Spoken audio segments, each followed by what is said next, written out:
Hello बच्चों, आइए प्रश्न को देखते हैं। प्रश्न दिया गया हमें वृत्त के केंद्र और त्रिज्या ज्ञात कीजिए। हमें दे रखा है बच्चों x की घात 2 प्लस में y की घात 2 माइनस 2ax माइनस के 2by प्लस में a की घात 2 बराबर 0।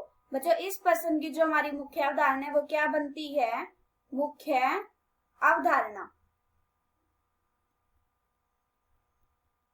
हम जानते हैं बच्चों जो हमारे वृत्त का व्यापक समीकरण होता है वो होता है हमारा x की घात 2 प्लस में y की घात 2 प्लस में 2gx प्लस में 2fy प्लस में c बराबर होता है 0 के। और इसमें जो हमारे केंद्र होते हैं, केंद्र के निर्देशांक वो होते हैं हमारे माइनस का g और माइनस का f। और इसमें जो हमारी त्रिज्या होती है वो होती है r बराबर वर्गमूल g की घात 2 प्लस में f की घात 2 माइनस में c।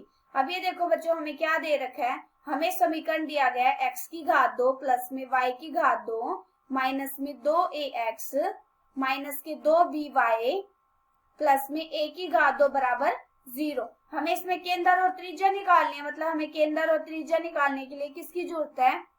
g की, f की और c की। अगर हमें इसको पता होगा तो हम आराम से बता सकते हैं, केंद्र भी निकाल सकते हैं, त्रिज्या भी निकाल सकते हैं। हम इसका नाम रख देते हैं, हमारा समीकरण नंबर 2 है और इस समीकरण का नाम रखते हैं हमारा समीकरण नंबर 1 है। जब हम समीकरण नंबर 2 की तुलना समीकरण नंबर 1 से करेंगे तो यहाँ से हमारा g, f और c निकल जाएगा। यहाँ से हमारा g कितना आ जाएगा? माइनस 2a बराबर 2g के है, तो यहाँ से g कितना आ गया हमारा? g आ गया माइनस का a। अब ये देखो g निकल गया, f हमारा कितना है? 2f बराबर कितना है? माइनस के 2b, तो यहाँ से हमारा f कितना निकल गया? माइनस का b। और c हमारा कितना है?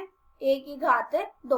अब ये देखो हमारा g निकल गया, f निकल गया और c निकल गया। अब हम आराम से केंद्र और त्रिज्या निकाल सकते हैं। हमारे केंद्र क्या थे? केंद्र के निर्देशांक थे माइनस g और माइनस f था ना। जब यहाँ पे इस मान लगाएंगे, g और f का मान लगाएंगे तो यहाँ से कितना आ जाएगा? g हमारा कितना है? g हमारा a है तो माइनस माइनस प्लस हो गया, ये कितना हो गया? a। और f कितना है? b, तो माइनस माइनस ये भी प्लस हो गया, कितना हो गया? b।